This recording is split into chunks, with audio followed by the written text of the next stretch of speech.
Tu as toujours pensé qu'il était compliqué de vivre en Afrique, de t'expatrier, que c'était peut-être un rêve qui ne se réaliserait jamais.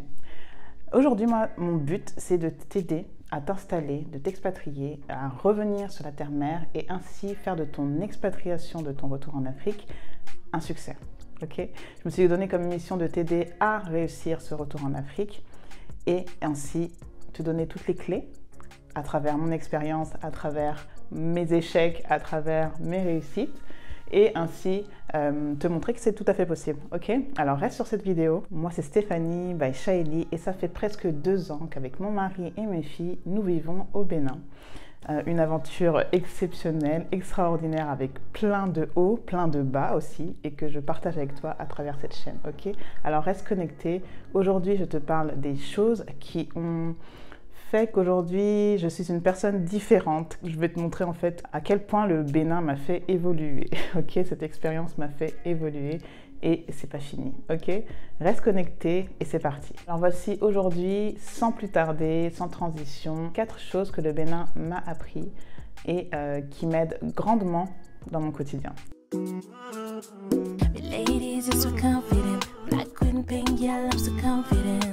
Je regarde le miroir, je suis confiante.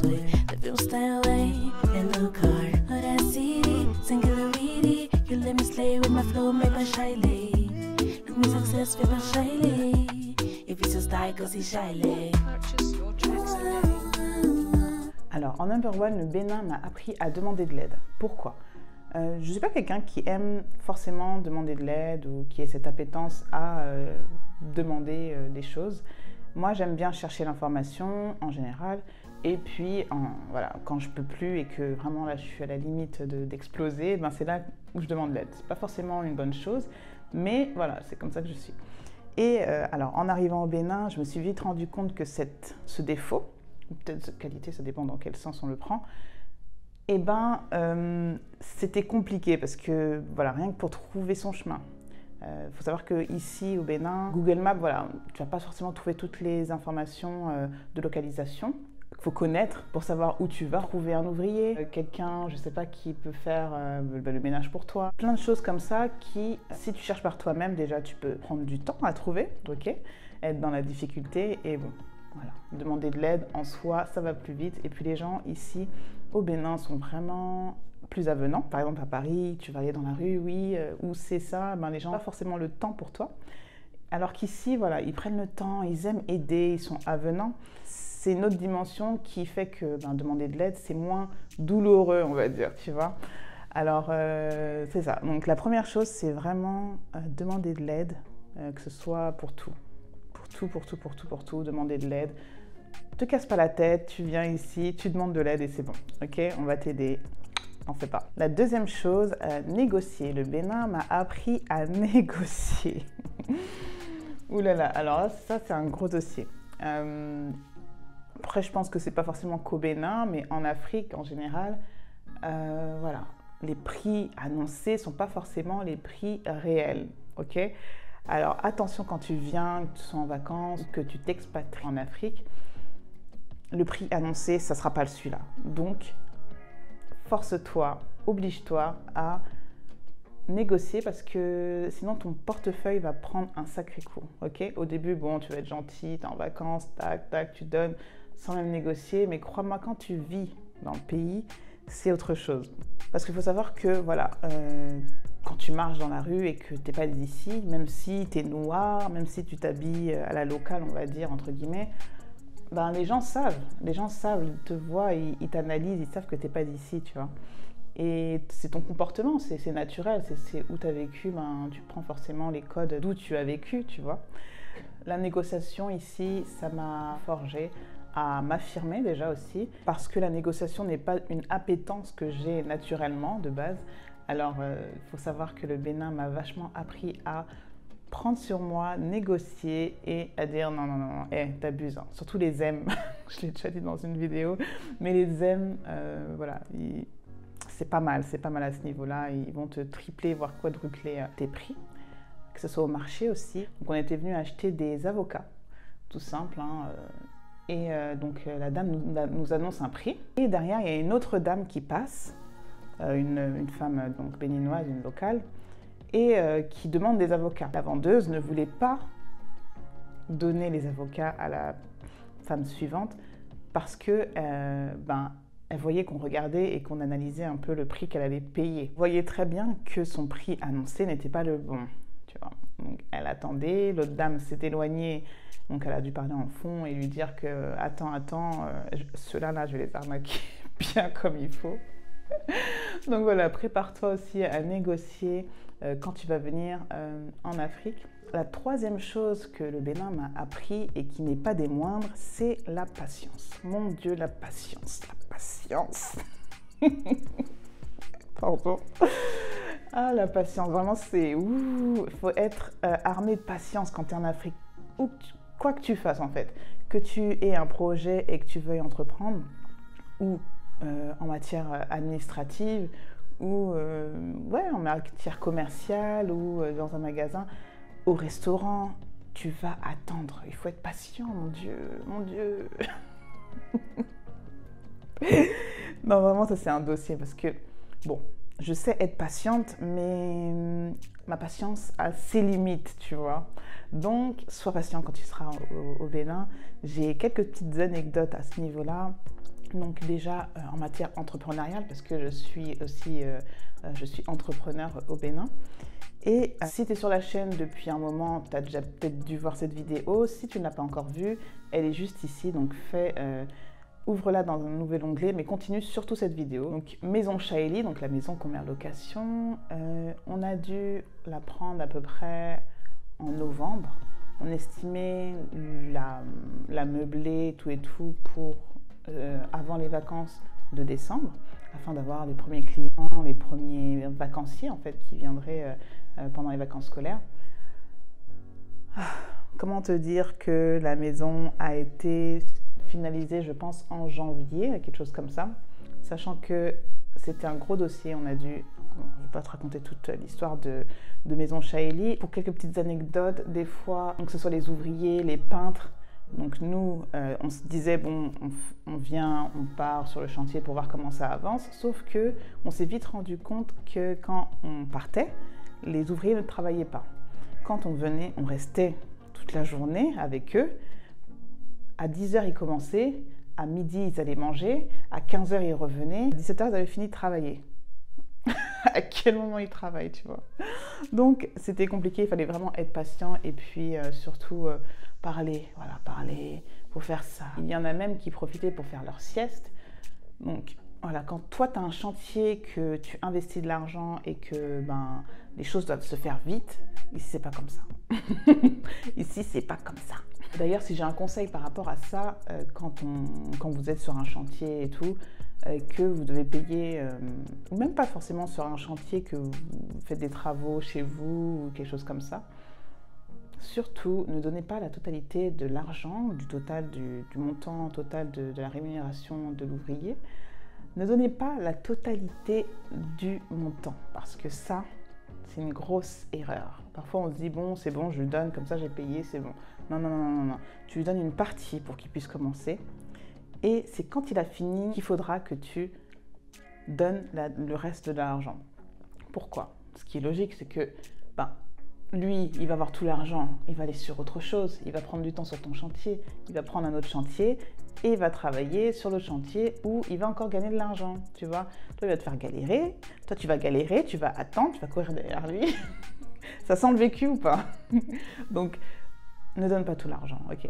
En matière administrative, pour ce qui est de la patience, il faudra t'en armer aussi. Il n'y a pas de process. Il n'y a pas de process, ou du moins, en tout cas au Bénin, ça commence à se développer. Sauf que toute chose qui se développe, ça prend du temps. Et aujourd'hui, rien n'est clair. Rien n'est clair. On te balade de service en service. On te fait payer de l'argent pour tu sais même pas quoi. Il y a plein de procédures qui changent en fonction de l'évolution des procédures. Et aussi en fonction de l'évolution de l'humeur de l'agent. Si l'agent il est fatigué ou qu'il en a marre, il t'envoie balader ailleurs. Alors sache que tu perdras des heures, des journées pour tout ce qui est de matière administrative. Il est arrivé parfois à ce qu'on reste plus de 3 heures à la banque pour pouvoir retirer de l'argent. 3 heures, c'est quand même énorme. Il faut savoir qu'il y a beaucoup d'agents qui connaissent uniquement leur procédure à eux, c'est-à-dire qu'on leur a donné une consigne, ils font ce qu'ils peuvent avec leur consigne, mais ils ne vont pas savoir le avant ou le après. C'est-à-dire que tu fais ça, après, ben, tu te débrouilles. Après, tu dois aller là, et puis, qu'est-ce qu'il en sera, je ne sais pas. C'est-à-dire que si aujourd'hui, tu as des papiers à donner pour ce service-là, eh ben, il ne va pas te dire, bon, pour l'autre service, il faudra donner ça comme papier. C'est-à-dire qu'il faudra que toi, tu ailles dans l'autre service pour savoir quel papier tu auras donné. Donc ça te fait perdre du temps pour pouvoir les récupérer, tes papiers. Je parle en connaissance de cause, donc vraiment, écoutez bien.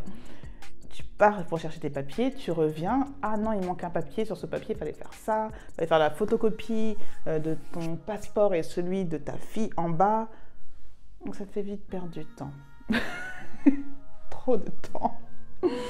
Alors arme-toi de patience aussi à ce niveau-là. Il n'y a pas qu'au niveau administratif qu'il faudra que tu prennes ton mal en patience, il y a aussi au niveau des restaurants. Les restaurants. Ouah, la restauration, c'est quelque chose vraiment.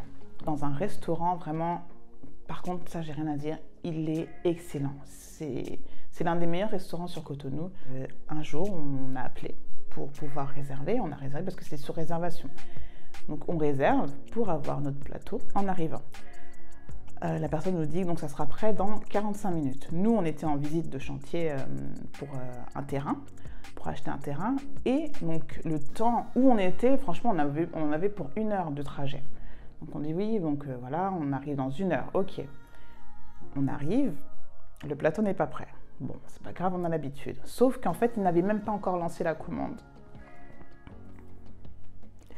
On a attendu 1 heure en plus. C'est-à-dire que, comme ta faim, elle est au summum en fait quand tu... Oh mon Dieu. Mais franchement, après, bon, ça valait le coup d'attendre, c'était bon. Mais voilà, ça c'est compliqué en termes de restauration, d'organisation et même de respect parce que prévenir les clients que tu auras 1 heure de retard en les appelant sur le trajet, nous on aurait pu faire d'autres choses ou continuer la visite des terrains. Bon, voilà. C'est quelque chose encore à améliorer à ce niveau-là. Il y a des restaurants qui sont assez rapides, qui sont fluides. Sincèrement, je vous donnerai aussi peut-être une liste, peut-être que ça vous intéressera, où je vous montrerai les restaurants à absolument tester à Cotonou, ok? Donc dites-moi si ça vous intéresse en commentaire, peut-être ça peut vous aider lorsque vous viendrez visiter le Bénin ou vous expatrier, ok? La 4e chose que je ne comptais pas forcément mettre dans cette liste, mais qui finalement m'a fait remarquer que c'était peut-être intéressant d'avoir cette information. Donc la 4e chose que le Bénin m'a appris, ça a été de gérer mes achats compulsifs. Oui, je suis une fille qui aime acheter. J'aime aller sur Amazon, prendre tous les petits gadgets qui me servent à rien ou qui me servent une semaine et voilà, acheter sur les sites au niveau des vêtements, tout ça, tout ça. J'aime acheter. Bon, c'est comme ça, de base. Mais en arrivant au Bénin, je me suis vite rendu compte qu'il n'y avait pas autant de facilité pour acheter les choses, en fait. Donc, tu arrives au Bénin, tu ne connais pas, tu n'as pas forcément de réseau. Après, par la suite, par contre, oui, en effet, il y a beaucoup de facilité de livraison, il y a beaucoup de facilité d'achat. Enfin, au final, quand tu connais, voilà, ça va. Mais quand tu viens et que tu ne connais pas, déjà, tu as plus d'appréhension à acheter parce que tu ne connais pas forcément. Tu ne connais pas, tu ne sais pas où tu peux trouver telle chose ou telle chose. Donc, forcément, ça te limite, ça te fait faire des économies aussi, tu vois. Donc, il faut savoir qu'à ce niveau-là, il y a quand même un temps d'adaptation ou de développement de réseau avant de pouvoir trouver les places ou les personnes qui vendent telle ou telle chose. Ici, il n'y a pas de grands centres commerciaux où tu trouves tout ce qui est vêtements, papeterie, en grande quantité. Ici, il y a du choix, mais il faut aller à différents endroits que tu dois connaître et qui ne sont pas forcément bien situés ou que tu ne connais pas. Voilà. Donc sans réseau, à ce niveau-là, c'est... Voilà, tu rames, tu demandes, certes, mais voilà, tout le monde ne connaît pas tout non plus. Et puis il y a des magasins qui ouvrent, des bons magasins qui ouvrent, mais qui ne sont pas forcément bien situés et qui n'ont pas forcément une très bonne communication sur les réseaux sociaux, qui n'ont pas de page Google. Voilà. Donc je pense qu'il y a encore des améliorations à ce niveau-là. Donc, ne négligez pas, si jamais vous venez en tant qu'entrepreneur aussi, de maximiser la communication sur vos réseaux, enfin sur les différents réseaux, les différentes plateformes. Voilà. Alors j'espère que tu as apprécié cette vidéo. qu'elle t'a aidé un peu à comprendre ou t'as peut-être pris des notes sur des choses qui pourront t'aider lors de ta prochaine expatriation. Hein. Si tu souhaites t'installer en Afrique, notamment au Bénin, dans les prochaines années, fais-toi aider par la communauté en posant toutes tes questions en commentaire. Tu y laisses tes craintes, tes peurs, tes appréhensions, tu laisses tout. Et la communauté, donc j'ai une bonne communauté qui t'aidera à surmonter ces peurs. Et moi, personnellement aussi, avec mon expérience, ça me fera plaisir de t'aider à ce niveau-là et ainsi de faire ton retour en Afrique un succès. Ok? Alors, je t'invite à t'abonner. Je l'ai déjà dit en début de vidéo. J'espère que tu l'as fait depuis. Si ce n'est pas le cas, abonne-toi tout de suite, mets la cloche et partage la vidéo. Aime la vidéo, commente la vidéo, moi ça me fait de la visibilité et voilà, donc ça me fera plaisir, ok? Et si tu veux plus de vidéos comme ça, surtout dis-le moi ça me fait plaisir et puis partager, c'est la base, ok? Alors je te dis à plus tard, à bientôt et n'hésite pas, bye!